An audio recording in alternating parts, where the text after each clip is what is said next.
അപ്പം എൻ്റെ പ്രിയ സുഹൃത്തുക്കളെ, ഇപ്പം നമ്മുടെ കേരളത്തിൽ ചക്ക വളരെ കുറവാണ്. ചക്കയുണ്ട്, പക്ഷെ ചക്കയൊക്കെ നമ്മുടെ തമിഴ്നാട്ടിൽ ആൾക്കാർ വന്ന് ആ മുളയിൽ ഈ കുഞ്ഞു പരുവാകുമ്പോഴേ അവർ വാങ്ങിക്കൊണ്ടു പോവുകയാണ് കേട്ടോ. എനിക്ക് ഒരു കുറച്ച് സ്ഥലം, ഒരു 5 സെൻറ്റ് സ്ഥലവും വീടുമേ ഉള്ളൂ, ലാവൊന്നുമില്ല. അപ്പം നമ്മുടെ സ്വന്തം ആൻറ്റിയുടെ വീട്ടിലാണ് ഉള്ളത് കേട്ടോ.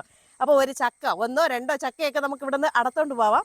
ഓൾറെഡി ഇത് കഴിച്ചിട്ടുണ്ട്. നല്ല സൂപ്പർ ചക്കയാണ് കേട്ടോ, നമ്മുടെ വാട്ടുകപ്പയല്ലേ അതുപോലെ ഇരിക്കും കേട്ടോ. അപ്പം ചക്ക അടക്കാനായിട്ട് ഞാനൊരു നല്ല അടിപൊളി സ്പോട്ടായിട്ടുള്ള ഒരു ഗ്രാമപ്രദേശത്തിലാണ് ഉള്ളത്. അപ്പോൾ എന്തായാലും ചക്ക അടക്കാൻ പോവുകയാണ് കേട്ടോ. അപ്പോൾ ഇന്ന് ചക്ക കൊണ്ടൊരു കളിയാണ്. അപ്പം ഒരു പൊളപ്പൻ ചക്ക കേട്ടോ, ഒന്നല്ല ഒരു 2-3 എണ്ണമൊക്കെ നമ്മൾ അടത്തിട്ടുണ്ട്. കാരണം നമുക്ക് വറ്റിലിടാനൊക്കെ വേണം. കണ്ടോ, നല്ല പൊളപ്പൻ ചക്കയാണ്. വീണ്ടും പറഞ്ഞു പോകുകയാണ്, ഈ ചക്ക നല്ല വാട്ടുക പോലെ ഇരിക്കും കേട്ടോ. ഇപ്പം ചക്കയ്ക്ക് വന്നപ്പോൾ എന്തൊക്കെ നമ്മൾ ഇത് കണ്ടത് എന്തെന്നറിയാവോ? ഈ ഇല കണ്ടിട്ടുണ്ടോ? ഇത് ഭയങ്കരമായിട്ട് ഒരു ബെനിഫിറ്റുള്ള ഒരു ഇതാണ്. ഈടിനൊക്കെ ഏറ്റവും നല്ലതെന്നാണ് പറയുന്നത്. പക്ഷേ ഇതിൻ്റെ പേര് അറിയാമെന്നുള്ളവർ കമൻറ്റ് ബോക്സിൽ പറയണം കേട്ടോ. എനിക്കും സത്യം പറഞ്ഞാൽ അറിയില്ല കേട്ടോ. ഈടിനുള്ളതെന്നറിയാം, പക്ഷേ എൻ്റെ പേരറിയില്ല. അപ്പം എൻ്റെ പ്രിയ സുഹൃത്തുക്കളെ, ദേ ആ മല കണ്ടോ? നല്ല രസമുണ്ട് കേട്ടോ. ഈ മലയുടെ അടിവാരത്തിൽ ഇവർ കൊടൈക്കനാലാണോ ഊട്ടിയിലൊക്കെയാണോ താമസിക്കുന്നതെന്ന് നിങ്ങൾ ചിന്തിക്കരുത്. നല്ലൊരു പ്രദേശമാണ്, അടിപൊളി. പിന്നെ ഗ്രാമവാസികളാണ്, അവർക്ക് വീഡിയോയുടെ മുന്നിൽ വരെ ഇച്ചിരി ചമ്മലൊക്കെ ഉണ്ട് കേട്ടോ. അപ്പോൾ ഇവിടെ നിന്ന് സ്പോട്ടായിട്ടുള്ള സ്ഥലമൊക്കെ, ആ മലയൊക്കെ നോക്കിക്കേ, 4 മല. ഇവിടെ നോക്കിയേ, 1 2 3 4. വീഡിയോയിൽ എത്രത്തോളം ക്ലാരിറ്റി കിട്ടുമെന്ന് എനിക്കറിയില്ല. അപ്പം 4 മലയൊക്കെ ഞാൻ കാണിച്ചു തന്നിട്ടുണ്ട്.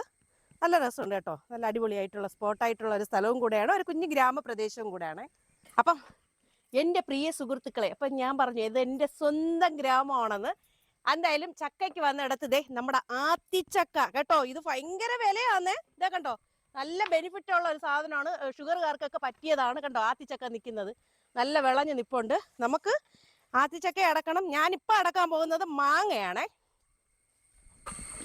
കന്നിമാങ്ങപ്രായത്തിൽ നിന്നെ ഞാൻ കണ്ടപ്പോൾ താമരമൊട്ടായിരുന്നു. എനിക്കറിയില്ല കേട്ടോ, അതിൻ്റെ പാട്ട് നല്ല ആസ്വദിക്കാൻ അറിയാം, പക്ഷെ അതിൻ്റെ ലിറിക്സ് ഞാൻ ശ്രദ്ധിക്കാറില്ല. നല്ല അടിപൊളി ആയിട്ട് കണ്ണിമാങ്ങ പറിക്കാൻ നിൽക്കുകയാണ്. ഓ കുറേ ഉണ്ട് കേട്ടോ. നമ്മുടെ വെള്ളരി വരിക്ക എന്നാണ് നമ്മുടെ ആൻറ്റി പറയുന്നത്. എന്തായാലും ഞാനിതാ വീണപ്പുറത്ത് വീഴേ ഉള്ളൂ കേട്ടോ. അമ്മേ ജാങ്കോ, ഞാൻ പെട്ടു എന്നൊക്കെ പറയില്ലേ, അതുപോലെ ഞാൻ 2-3 മാങ്ങയൊക്കെ തള്ളി ഇട്ടിട്ടുണ്ട് കേട്ടോ. അപ്പൊ എന്റെ പ്രിയ സുഹൃത്തുക്കളെ, ഇതേ കുറേ മാങ്ങയും കൂടെ നമ്മുടെ ആന്റിമാർ തന്നിട്ടുണ്ട്. ചക്ക 2 എണ്ണം ചാക്കിലാക്കിയിട്ടുണ്ട്. 10 പേർക്ക് ബ്ലഡ് കൊടുത്താണ് മാങ്ങ പറിച്ചത് കേട്ടോ. അതേ കണ്ടേ, ബ്ലഡ് കൊടുത്തതിന്റെ തഴമ്പാണ്. അപ്പൊ എന്തായാലും ഒരു കുഞ്ഞ് ഗ്രാമപ്രദേശം ഇഷ്ടമായെങ്കിൽ കമന്റ് ബോക്സിൽ മറക്കാതെ പറയുക കേട്ടോ. ഞാൻ എന്തായാലും വീട്ടിലോട്ട് പോകാൻ പോവുകയാണേ.